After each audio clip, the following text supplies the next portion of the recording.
Stella's back. And in the penultimate episode of season 4, I found myself screaming, the audacity at Stella, at Tony, at Ted, hell, even at the writers as well. Because it turns out that the thing that I thought they did with Robin, whereby every man after Ted that she was with were just variations of what the fuck, it didn't just apply to Robin only. Stella got hit with it too, and goddamn, what an absolute mess it was. Interestingly enough, I was torn about which of the two videos I'd brainstormed that I should make, because there's this one with how Stella and Robin are basically two sides of the same coin when it came to their post-Ted relationships, and then there was me exploring if the show's attempt at redeeming Barney, which they kicked off officially in this season, is so far a successful one. And then it hit me that I can do both and post this one this week and the Barney video next week. So you can look forward to that. Now, before I go further into today's video, if this is your first time on my channel or your first time stumbling upon this particular series of mine, hello, I'm Nori and welcome to my How I Met Your Mother video series, where I am currently documenting my first time ever watch of the show whilst sharing my thoughts as I go along in a stream of consciousness style analysis where I talk about these characters and their choices, try to analyze their behavior and make guesses about how events might play off in the future, based off of my thoughts on how the story is progressing and what I learn about these characters with every new episode I watch. As such, I will like to reiterate that this really is my first time watching the show, and I've so far been able to stay away from all discussions as it pertains to How I Met Your Mother and its characters. So what you are in fact getting really is a blind reaction of a series that I know finished airing years ago. And from what I've been able to gather, you all have enjoyed watching me taking this show and the characters as I guess my way in the dark about how things might play out or have played out. And as such, I would like to ask that you please continue to abstain from dropping any spoilers in the comments. I appreciate the work you all have put in so far in keeping things spoiler free for me. Thank you. If you do want to say something that addresses a point I made but which veers into spoiler territory, however, just give the spoilers ahead warning followed by a bunch of asterisks so I do not accidentally get spoiled while scrolling by, and so I can ignore the comments, whilst other subscribers or non-subscribers who are watching the video can interact with your comment and you all can chat about how right or wrong I am and what I successfully noticed or didn't notice as it pertains to your spoilery comment. And for those who are keeping track, I am currently watched up to How I Met Your Mother Season 4 Episode 23.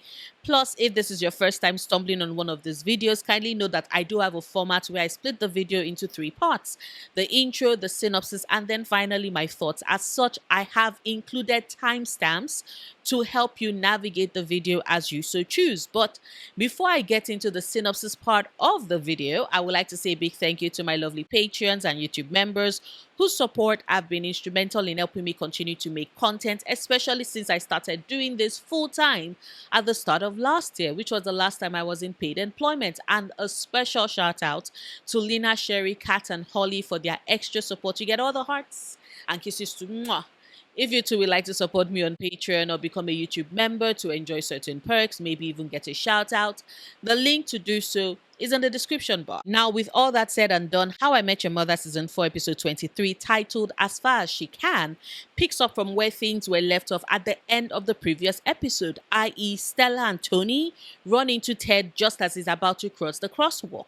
Ted is surprised to see the both of them and plays it cool to the delight of Barney and Marshall, who are impressed with how well Ted had handled the first meeting, even though Robin is confused as she had assumed that with the meeting being the first time Ted was running into Stella after the cancelled wedding, she thought Ted would have let Stella have it. However, Marshall and Barney insist that Ted taking the high road in this case puts him in the stronger position. And it turns out that they are right, because later that evening, who shows up to Ted's apartment but Tony, who comes at first expressing his pity for Ted, who he assumes must still be hung up on Stella. When Ted denies this, having any leftover feelings for Stella, Tony still doesn't buy it and informs Ted something Ted had no previous idea about, which is that Tony's family is rich and he wants to make things up to Ted. Ted, who is relaying this information to his friends at McLaren's, has to deal with them fantasizing about Tony giving Ted a big fat check to make things up to him. But that is not exactly what happens. So Tony at first offers Ted a professorship position at Columbia University, which Ted turns down because, he's still giving Mosby's designs a go. What a delusional ass. But upon hearing from Ted about how serious he is about his architectural firm, Tony instead offers him the opportunity to design his rich friend's new home. Said friend has a dinner with Ted and Tony, and as they eat, he gives Ted all the details he wants implemented into his new home. But when he gets to his ideas for his laundry room, Ted and the rest of the McLaren Five, sans Lily, whose actress is still on maternity leave at this point, all realize that the weird ass rich dude wants Ted to basically design him a murder room. As one would expect, Ted turns this down, and when Tony again tries to offer something else to compensate Ted for the loss of Stella, Ted finally tells Tony that he actually doesn't have any feelings for Stella anymore and is, as a matter of fact, happy to get rid of her since she, left him at the altar. His words hit Tony, who responds by breaking off his engagement to Stella. Stella then shows up to the apartment begging Ted to help her talk to Tony so she can get back together with him. Ted refuses to do so, telling Stella that her actions had hurt him irrevocably and affected his own ability to love. But before he can send her away, Barney calls. Now, to understand why Barney is calling Ted at this exact moment, we have to look at the other subplot happening in the episode as well. You see, Barney gets a speeding ticket of about $200. And when he comes to complain to the gang, Marshall mocks him and brags about how he had been able to successfully evade getting a ticket back in Minnesota when he had noticed the mustard on the belt of the cop that stopped him and realized that he could tempt the officer with an offer to join his mother's barbecue and the bratwurst she was about to grill. His plan works and he doesn't get the ticket. Robin, on the other hand, merely has to turn on the fake tears, which has the police officer even comforting her as he then sends her off on her way. I swear, this bit of the episode was just variations of white privilege. Because imagine if any of them were Black or Latinx or Arab. I doubt if things would have played out exactly that way, especially when you consider Barney's airbrained scheme afterwards. So, Barney takes his friend's abilities to evade speeding tickets as a personal challenge and this time around purposefully speeds so he can get ticket upon ticket.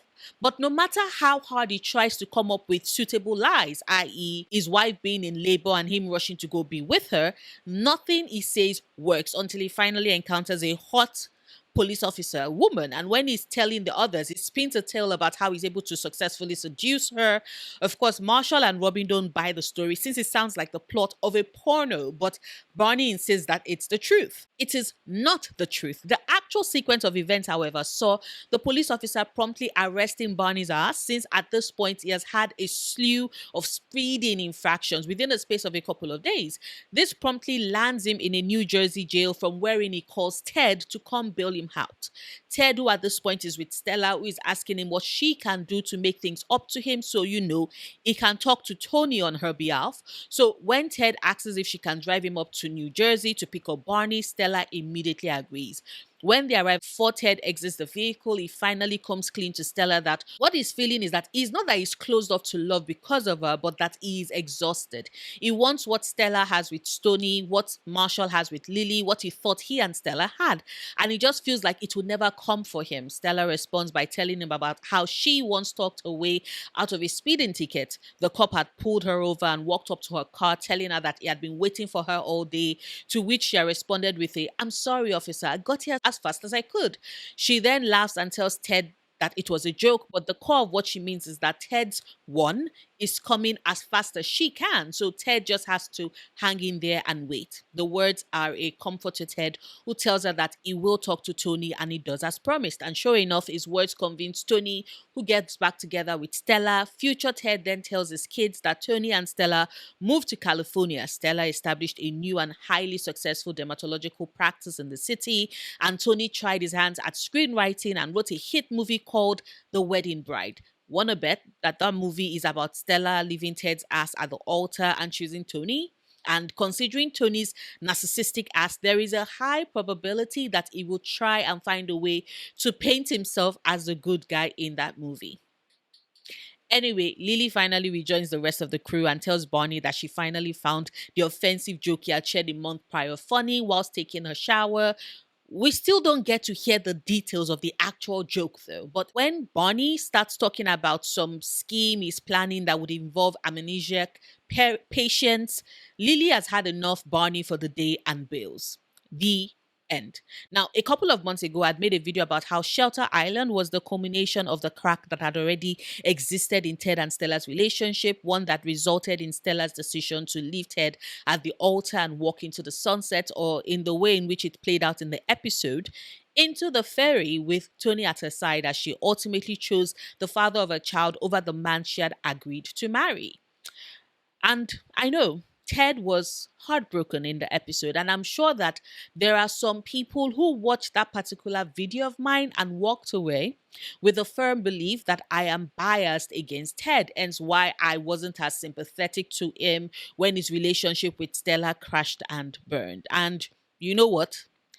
They would be right. Not necessarily because I only believe in women's wrongs, but because events as they played out rested solely on Ted never learning his lessons and him being doomed to repeat his mistakes over and over again due to his desperation in finding love and being together with his one, even though there really wasn't any sort of indication that Stella was the one. And I still stand by that.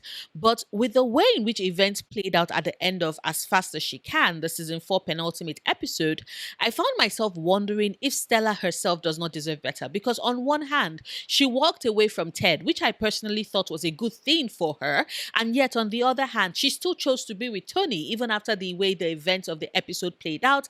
And that just had me stunned because that woman most certainly deserved better than that. And I found myself wondering if this is not a repeat of the irritating hole that Robin was forced into, where it seems like the show is punishing these two successful, at least Robin was until she left her old job and got stuck in the new 4 a.m. slot one. But these two successful, beautiful women, the show is punishing them for ultimately rejecting Ted and not having him feature in their ever after. Because really think about it, after Stella and Tony walked away, the assumption was that that was the end of things. Stella and Ted were over and neither the twins shall meet until events in Right Place, Right Time sees Ted just about to cross the crosswalk until he's joined by Stella and Tony, which is the first time Ted is coming face to face with Stella since she left him at the altar. Ted handles the meeting coolly and walks away, which, bravo, that was a very mature thing for him to do. But which, of course, then meant that Tony's actions in the episode, when held up against Ted, paints him in the most immature, selfish light that makes Tony utterly unworthy of Stella. I mean, consider it for a moment. After their meeting, Stella and Ted both walk away, but it is Tony who, filled with guilt, comes to find Ted in his apartment, and in order to assuage his own guilt, rather than just live with the fact that he and Stella did do a shitty thing, but hey, Ted has moved on, no, he shows up and attempts to use his wealth in order to buy himself that forgiveness and peace of mind. Something that Ted ultimately brings up to Stella with the implied insult that she chose Tony because of his wealth, which isn't fair to her. But hey, Stella is meant to be castigated since she didn't know what was good for her and chose Tony over Ted, right? Anyway, Tony is at Ted's apartment trying to buy himself forgiveness. It starts by offering Ted a professor position at Columbia, which I called it that Mosby's designs wouldn't last. Although, damn, I gave it 6 months. I don't even think Ted made it to 3. And when Ted turns him down, he offers him the chance to help design a rich friend's home. When they return after realizing that Tony's rich friend is most likely wanted Ted to build him her murder room, Tony still attempts to continue to try and offer Ted some sort of monetary compensation for his heartbreak, which is when Ted stops him in his tracks and instead tells him that he is glad actually that Stella walked away, since why would he still be hung up on her when she left him at the altar? A statement that in turn leads to Tony, the jackass, breaking up his engagement with Stella as a result. Let that sink in. Tony hears Ted claim he has zero feelings left for Stella, as he sees no reason why he would be hung up on her after she left him at the altar. And his response was to break up with Stella, only placing the blame for the ruination of her almost marriage to Ted solely on Stella's shoulders. Because, Man code. If Stella could have done that to Ted, who's to say she wouldn't do the same to him, I guess. Also, it doesn't really admit this, but we can read between the lines that the reason why he is so confused and out of sorts at Ted's seeming indifference to meeting him and Stella again after the cancelled wedding is because he kind of felt like he had gotten one over Ted by getting back together with Stella on what should have been Stella and Ted's wedding. Like he took away someone that Ted wanted. And now that Ted seemingly doesn't want Stella anymore, Tony is acting like he's lost this game or something. The absolute jackass, utterly discounting the fact that Stella chose him over Ted. That the reason for Ted's heartbreak is because Stella was in love with his utterly unworthy ass. And I say utterly unworthy because him breaking up with her is what then had Stella coming to beg Ted. Now, I am not going to lie. The minute she opened her mouth, I was like, girl, your audacity. And yet, even though Stella was audacious in her request, she was right in that appealing to Ted was her only option because when Ted reached out to Tony to ask him to take her back, Tony did just that. Yes, you heard me right. The only reason why Tony came back to the girl who's been dating him since they were in high school, who got pregnant for his irresponsible ass when they were 19 years old, the mother of his child, the only reason why he got back together with her was because another man that he barely knew like 6 months ago told him to. Ted effectively became Chad in that moment. And it felt just like the narrative had it play out that way to utterly humble Stella and to show her that the man she chose over Ted was not shit. They hit Stella and we, the audience, with that information in the most overt way possible. And you know, if this had only happened with Stella, I might have missed it. But this whole practice of ensuring that the women who actively chose to leave Ted after he had emotionally committed to them had to settle for less than Ted is something that also happened with Robin. And with Robin, the show doesn't even attempt to hide it when you really think about it.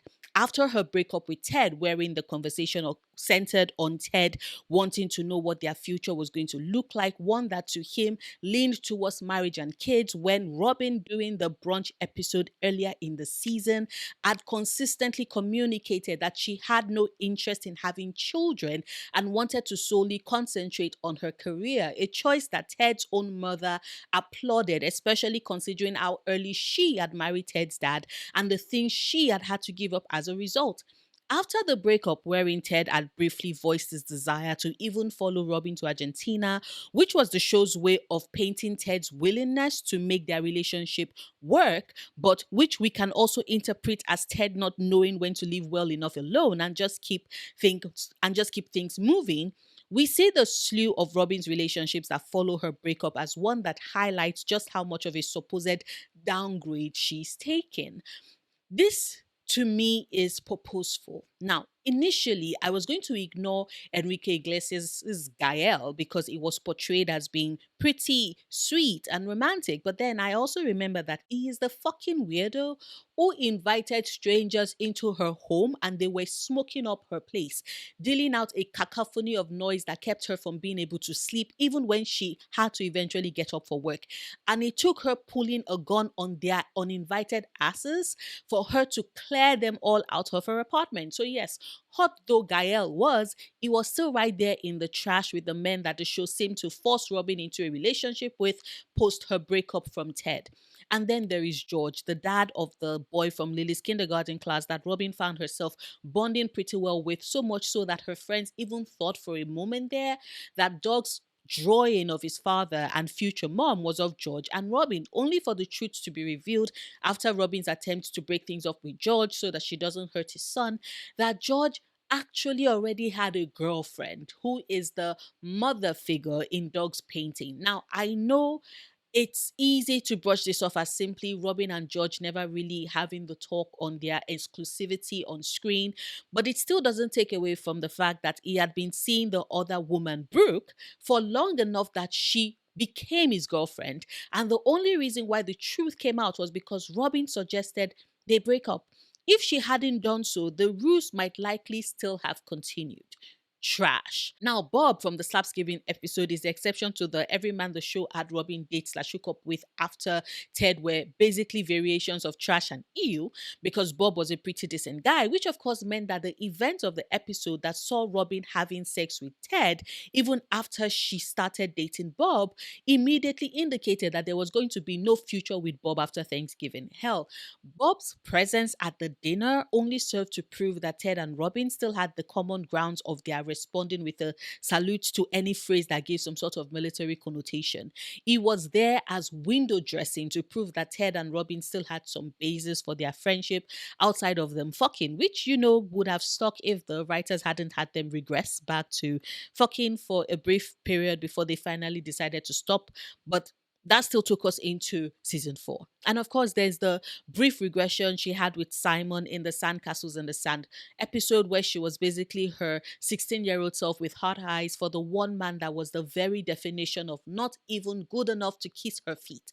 Like, I get the regression from a psychological point of view, but it still doesn't negate the fact that the episode was one where Robin basically dumbed down all her accomplishments and her self esteem went down the drain, or, went down the years to her 16-year-old self in order to pad the ego of a jackass. Then there is Mitch from the Naked Guy episode, which was just absolutely gross. I made a video after watching that episode because there is so many layers to Robin going out on a date with this man. She steps out to take what she hopes is a call offering her a job. And by the time she gets back to her shared apartment with Ted, it is to find this dude that still counts as a stranger because she only just met him recently, but naked in her apartment. A shared apartment, I repeat, one that Ted had been up to moments prior before Robin came up, and he had seen the naked stranger but didn't inform her about it when he passed by her or express any concern that, I repeat, this fucking man was naked and waiting for Robin. Like, if this had been a Law and Order SVU episode, that shit would have gone very differently. As we all discussed in the comments of that video, Robin, following in the footsteps of the other women that Mitch, who does this serially, mind you, had sex with, did the exact same thing that most of them did. She laughed and had sex with this man. And whilst her friends had the audacity to shame her, all I could think was, there are three legit reactions to suddenly coming face to face with a date who, in the brief moment you left your apartment, took that as permission to strip out of his clothes. You either freeze, you fight, or you go along with it because somewhere at the back of your mind, your subconscious is calculating how much danger you might be in if you refused. Mitch is absolute trash, terrifying, and the fact that the show tried to paint him as a badass at the end still makes me want to hurl weeks later. And then there is PJ, Ted's intern that Robin found herself utterly drawn to with regards the power he exercised over her being able to use the bathroom in her own apartment. PJ, I repeat, is an intern. And then there is Robin with her job, paying her own bills, utterly unable to break away from this man-child because he turned on the bit of her brain where he held power over her. Which, side note, the show up until that point had never indicated that Robin had masochistic tendencies. Did she like watching the men she was with get into fights and be aggressive? Yes, but it was more in a she is a fan of hockey and hockey players kind of way, unless she's into BDSM dynamics in the bedroom kind of way. So this suddenly popping up seemed more like the show just wanting to give yet another reason for Robin to be utterly besotted with PJ. Now, before you point out that Robin had a lot of men after Ted and with Stella it was just Tony, I would say that it's still the same. Robin is trying to find her next serious relationship, but with Stella, she already has that in Tony. Tony is the man she's loved since she was a teenager. There's already the emotional commitment there. She already chose him. And so while Stella doesn't have a slew of men like Robin does, the same still applies to her. The one she chose after Ted doesn't measure up to him. If that isn't the very definition of a fulfillment fantasy for men like Ted, I don't know what to say. And before anyone wants to bring up that the show is clearly setting things up between Robin and Barney, like I stated at the start of the video, I will get to that in next week's video. But yes, these are all just my thoughts. I would, as always, love to hear yours, whether or not you agree with me. Please share them in the comments. Like this video, however, if you've watched this one, I haven't done so yet, but enjoyed anything of what I had to say, share it so others can find my channel as well. Or you can check out my gaming or ASMR channels if they sound like something you might potentially be interested in. I have them both linked in the description bar. I will see you tomorrow with a new video. Until then, do remember, obsessing over the things you love, perfectly valid coping mechanism.